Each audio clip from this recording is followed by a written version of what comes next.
మీ ఫాదరా? రండి రండి please come వచ్చి.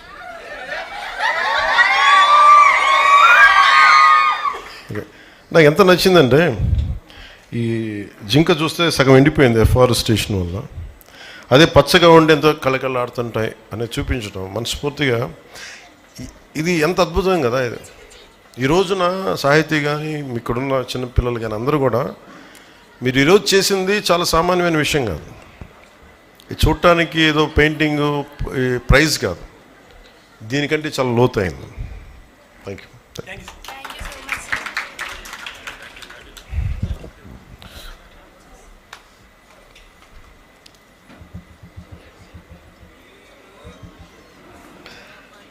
నాకు చాలా చాలా ఆనందంగా అనిపించింది, ఎంత తృప్తి అనిపించిందండి.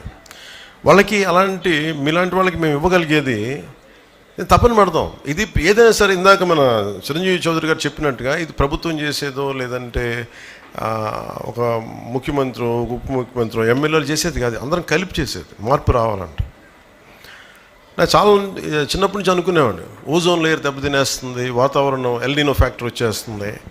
భయపడిపోయాను చిన్నప్పుడు. నేను పెరిగి పెద్దయ్యేటప్పుడు ప్రపంచం కూలిపోద్దా, ఇంక బతకలేమా, చాలా భయం ఉండేది నాకు. నిజంగా నా భయంకి తగ్గట్టుగానే నీళ్లు తీస్తుంటే ఇప్పుడు తాగుతుంటే వాళ్ళు చిన్నప్పుడు సైన్స్ ఫిక్షన్ బుక్స్ చదువుతున్నప్పుడు 8th క్లాస్లో 10th క్లాస్లో భవిష్యత్తులో మాస్కులు పెట్టి తిరగాలి, నీళ్లు ఇట్లా మనం ఎలా పడితే చిన్నప్పుడు మామూలు కొళాయిలు వెళ్ళిపోయి ఫ్రెండ్స్ ఇళ్ళలో ఆడుకుంటుంటే అక్కడ కూర్చోబెట్టి నీళ్లు తాగేసేవాళ్ళం. అన్నీ బాగానే ఉండే. ఇప్పుడు ఏదన్నా తాగాలంటే భయం వేస్తుంది.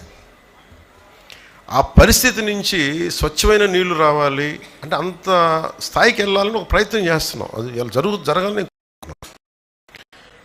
మీకు ఈ ఎల్నినో ఫ్యాక్టర్ కానీ లేదంటే మనకి ఈ కూర్చోబెట్టి మన ఓజోన్ పొర దెబ్బతింటుంది ఒకసారి. అంటే ఎంత విచిత్రంగా ఉంటాయంటే మన పాలసీస్. చిన్నపిల్ల నాకు ఒక చిన్నపిల్లడు చెప్పాడు ఈ మాట. ఎవరితో మాట్లాడుతూ ఉంటే ఒకసారి ఏదో రోడ్డు మీద వెళ్తూ ఉంటే టపాసులు వెలిగిస్తూ ఉన్నారు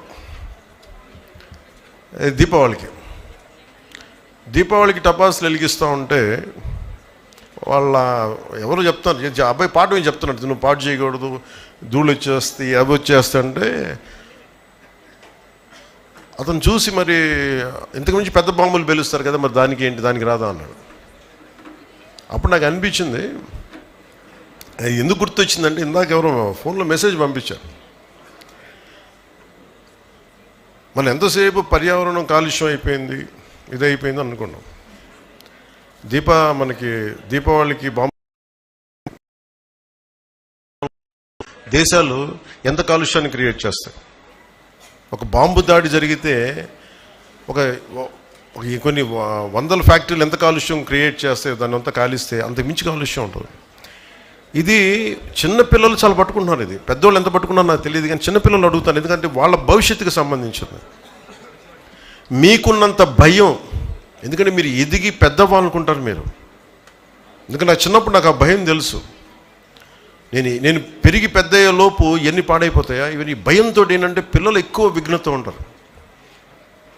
నేను ఎప్పుడు చిన్నపిల్లల్ని వాళ్ళు 2 ఏళ్ళు నుంచి కానీ 18 ఏళ్ళ వరకు నేను చాలా కీన్గా వింటాను పిల్లల మాట. ఎందుకంటే మీలో భవిష్యత్తు కనిపిస్తుంది. ఎందుకంటే మీరు పెద్దవాళ్ళకి అడ్రస్ చేయాలి.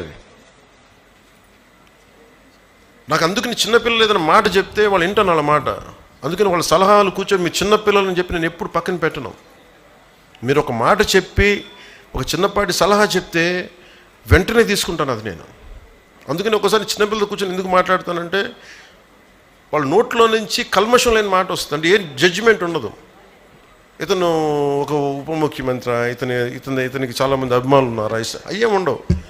నేను బాగలేదనుకోండి చెప్పేస్తాను మొహం మీద, ఈ పని నీకు బాగలేదని. విఘ్నత గల వ్యక్తిగా నేను వినాల మాట, నేనే కాదు పెద్దవాళ్ళు ఎవరైనా సరే.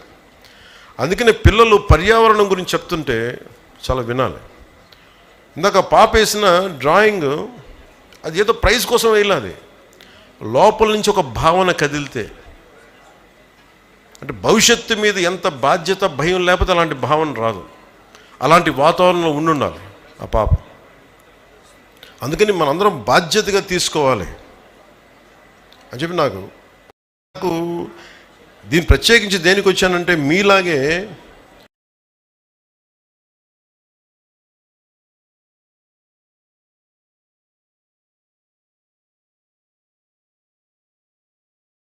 ఇందాక మనం చూసాం కదా అక్కడ నీటి దాన్ని ఏమంటాం, సముద్రపు తెలుగులో ఏమంటాం, సముద్రపు కాదమ్మా నేను అనేది సముద్రపు తాబేళ్ళ లేదా ఎవరుందన్నమాట, మీరు చెప్పండి. మీ పేరు భోగిరాజా? మీ పేరు భోగిరాజు? భోగిరాజు గారు. సముద్రపు తాబేళ్ళు అంటారా? అంటే సముద్రపు తాబేళ్ళని సంరక్షించడానికి డాక్టర్ సుప్రజాధరణి గారు, టి రాజ్, సూరజ్ గారు, చంద్రారెడ్డి గారు, సోమేశ్వర్, వీళ్ళతో పాటు నరేష్ గారు, వెంకటేష్ గారు, లక్ష్మయ్య గారు, జాలయ్య గారు, భోగిరాజు గారు. నేను అడిగి ఎంతమంది మీకు ఆర్గనైజేషన్లో పనిచేస్తారంటే, ఒకప్పుడు భోగిరాజు గారు మీరు సాంప్రదాయ మత్స్యకారులు, మీరు ఒకసారి రండి, మీరు రండి, ఇక్కడ రండి, మేము గుర్తించాం. అదే అదే అదే అదే రండి రండి, ఎంతమంది రండి, కొంచెం అలా పక్కన నుంచండి, అలా పక్కన నుంచి వరుస అలా నుంచండి, అందరి దగ్గర రాదు, వరుస లైన్ నుంచి దమ్మా. మీరు రండి ప్లీజ్, మీరు ఇట్రండి, మీరు ఇట్రండి మేడం, ఇట్రండి, యూ కెన్ కమ్ దిస్. ఎందుకు పిలిపించానంటే ప్రపంచంకి వాళ్ళ కష్టం తెలియాలి. జాగ్రత్త కొంచెం. డాక్టర్ సుప్రజాధరణి గారు కేవలం సముద్రపు తాబేళ్ళని వేటాడేస్తున్నారు. ఒకప్పుడు మత్స్యకార వృత్తిగా ఎంచుకున్నప్పుడు ఇక్కడున్న మన మత్స్యకార సోదరులందరూ కూడా వాళ్ళ వలల్లో చిక్కుకుపోయాయి.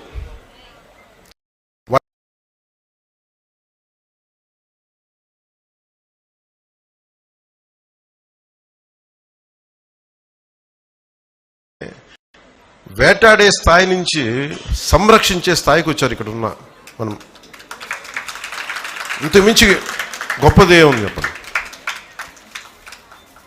ఇప్పుడు అటవీ శాఖ చేసింది, అటవీ శాఖ మంత్రిగా నేను మాట్లాడుతున్నానంటే దాంట్లో పెద్ద విషయం కాదు, అది వాళ్ళకి అది అవసరం లేనిది, పట్టించుకోకర్లా. కానీ నిజంగా భూమాతని నమ్మితే, ప్రకృతిని నమ్మితే, ప్రకృతిని పూజిస్తే వాళ్ళ సహజమైన వృత్తిని కూడా అర్థం చేసుకొని దీన్ని మనం పట్టకూడదు, సాంప్రదాయ వృత్తి దీనికి సంబంధించి పట్టుకోకూడదని అడవిలు వలల్లో చిక్కితే వాటిని జాగ్రత్తగా కట్ చేసి, ఒక్కొక్క వల కట్ చేయడం అంటే కూడా నష్టపోవడం అనమాట. వాళ్ళు నష్టపోయి ఆ వలలు కట్ చేసేసి మళ్ళీ వాటిని వదిలేయటం. అంత మనస్ఫూర్తిగా అంటే మనం అనుకుంటాం కదా ఒక్క మనిషి ఏం చేయగలరని, ఒకళ్ళు అనుకుంటే చేయగలరు.